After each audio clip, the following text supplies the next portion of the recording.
नमस्कार दोस्तों, मैं धर्मेंद्र कुमार मीणा, असिस्टेंट प्रोफेसर राजनीति विज्ञान।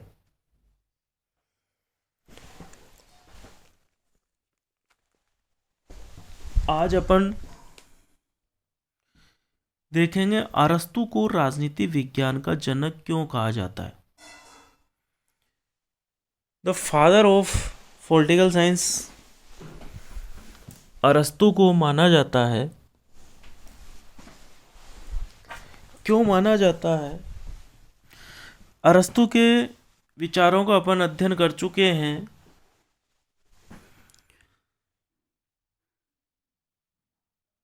अपन देखेंगे कि अरस्तु को राजनीति विज्ञान का जनक क्यों कहा जाता है।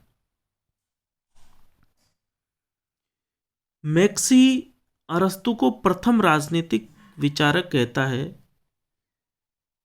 मैक्सी अरस्तु को प्रथम राजनीतिक विचारक कहता है क्योंकि अरस्तु ने तुलनात्मक अध्ययन पद्धति अपनाई।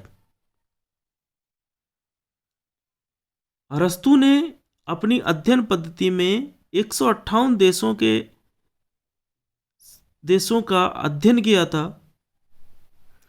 158 देशों के शासन व्यवस्था के तुलनात्मक अध्ययन किया था उसने।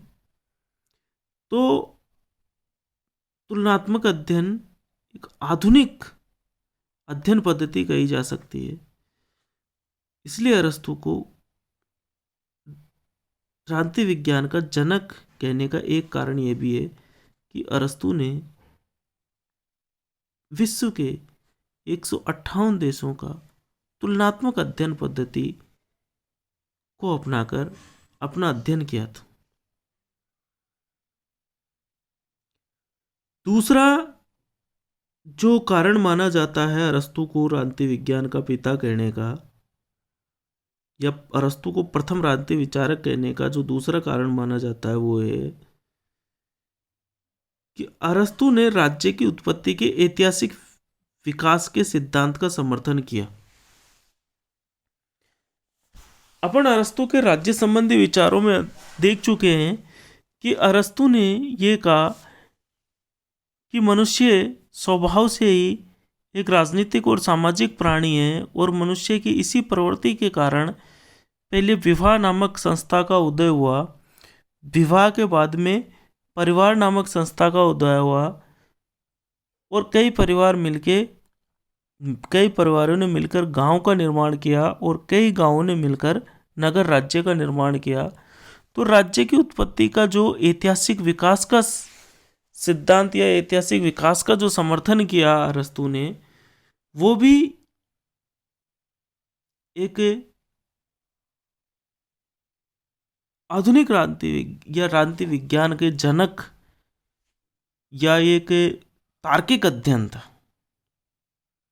इस कारण से भी उसे राजनीति विज्ञान का पिता कहा जा सकता। अरस्तु ने विधि या कानून के शासन पर बल दिया, तो उसे प्रथम राजनीति वैज्ञानिक विचारक कहने का कारण या उसे राजनीति विज्ञान का जनक कहने का कारण यह भी है कि उसने विधि या कानून के शासन पर बल दिया। अरस्तु ने राजनीति विज्ञान को स्वतंत्र विषय का रूप प्रदान किया। अरस्तु ने राजनीति विज्ञान को स्वतंत्र विषय का रूप प्रदान किया। अरस्तु ने आगमनात्मक अध्ययन पद्धति को अपनाया। आगमनात्मक अध्ययन पद्धति एक वैज्ञानिक पद्धति है। इस पद्धति में विशेष से सामान्य की ओर जाते हैं, मतलब तथ्यों से सिद्धांत की तरफ जाते हैं। इसमें आगमनात्मक अध्ययन पद्धति निगमनात्मक अध्ययन पद्धति की तुलना में अधिक वैज्ञानिक व तर्कसंगत है, क्योंकि इसमें विशेष से सामान्य की ओर जाते हैं या तथ्यों से सिद्धांत की ओर जाते हैं। इसलिए ये एक वैज्ञानिक अध्ययन पद्धति है। और अरस्तु अपनी अध्ययन पद्धति में इस आगमनात्मक पद्धति को अपनाता है। इसलिए इसलिए भी अरस्तु को राजनीति विज्ञान का जनक कहा जाता है। अरस्तु सरकार के तीनों अंगों की चर्चा करता है। इस कारण भी उसे आधुनिक क्रांति विज्ञान या इस कारण भी उसे क्रांति विज्ञान का जनक कहा जाता है।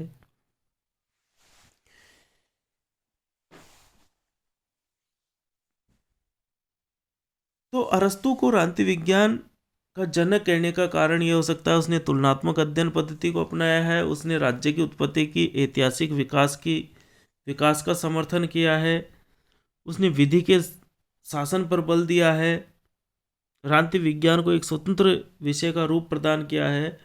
अरस्तु ने आगमनात्मक अध्ययन पद्धति को अपनाया है और सरकार के तीनों अंगों की चर्चा की है। इस कारण उसे क्रांति विज्ञान का जनक कहा जा सकता है। परंतु कार्ल पॉपर अरस्तु को रूढ़िवादी विचारक कहता है। कार्ल पॉपर मैक्सी का विरोध करते हुए अरस्तु को एक रूढ़िवादी विचारक कहता है। कार्ल पॉपर के अनुसार अरस्तु दास्ता का समर्थन करता है और दास्ता का जो समर्थन करता है तो अरस्तु अपने आप एक रूढ़िवादी विचारक।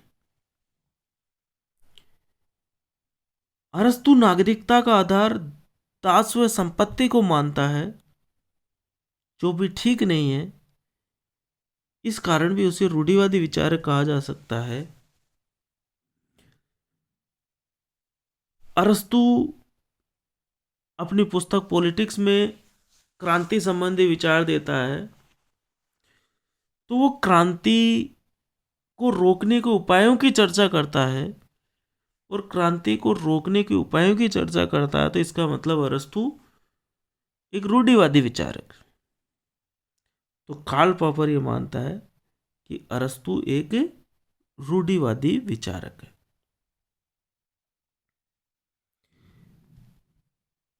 आगे अरस्तु के अन्य विचारों का अध्ययन करें तो जिस प्रकार प्लेटो ने समाज में 3 वर्ग बताए हैं, उत्पादक वर्ग, सैनिक वर्ग और दार्शनिक वर्ग, वैसे ही अरस्तु ने नागरिकों के 6 वर्ग बताए हैं: कृषक, शिल्पी, योद्धा, व्यापारी, पुरोहित व शासक। अरस्तु नागरिकों के 6 वर्ग बताता है: कृषक, शिल्पी, योद्धा, व्यापारी, पुरोहित व शासक।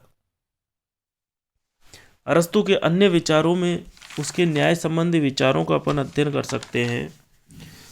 अरस्तु न्याय को 2 भागों में बांटता है: पूर्ण न्याय व विशेष न्याय, complete justice and particular justice.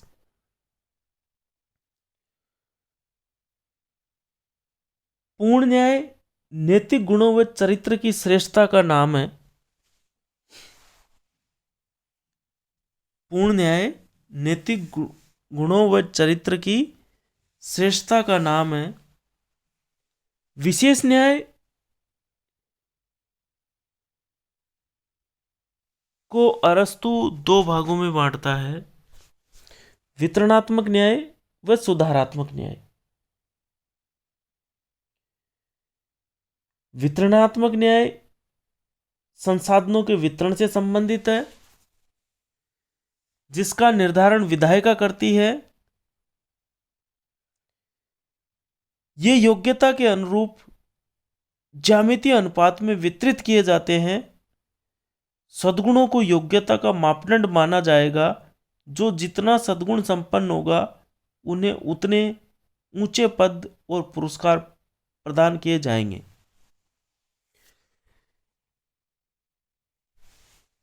दूसरा जो सुधारात्मक न्याय है वो आपराधिक क्षेत्र से संबंधित है, जिसका निर्धारण न्यायपालिका करती है। समान अनुपात के लिए समान दंड पर आधारित है, अर्थात ये अंकगणितीय अनुपात पर आधारित है। इसमें किसी व्यक्ति की योग्यता, अयोग्यता या सामाजिक स्थिति के आधार पर कोई भेदभाव नहीं बरता जाएगा, बल्कि सबको समान मानते हुए केवल व्यक्ति के कृत्य पर विचार किया जाएगा। इस प्रकार अरस्तु वितरणात्मक न्याय व सुधारात्मक न्याय की चर्चा करता है। वितरणात्मक न्याय ज्यामितीय अनुपात में वितरित किया जाता है और ये वितरणात्मक न्याय विधायिका निर्धारित करती है, जबकि सुधारात्मक न्याय न्यायपालिका इसका निर्धारण करती है। ये अपराध के क्षेत्र से संबंधित है। वितरणात्मक न्याय संसाधनों के वितरण से संबंधित है, सुधारात्मक न्याय अपराध के क्षेत्र से संबंधित है। इसका निर्धारण न्यायपालिका करती है। समान अनुपात के लिए समान दंड पर आधारित है, अर्थात ये अंकगणितीय अनुपात पर आधारित है। इसमें किसी व्यक्ति की योग्यता, अयोग्यता या सामाजिक स्थिति के आधार पर कोई भेदभाव नहीं किया जाता है। ये अरस्तु के न्याय संबंधी विचार। जय भारत।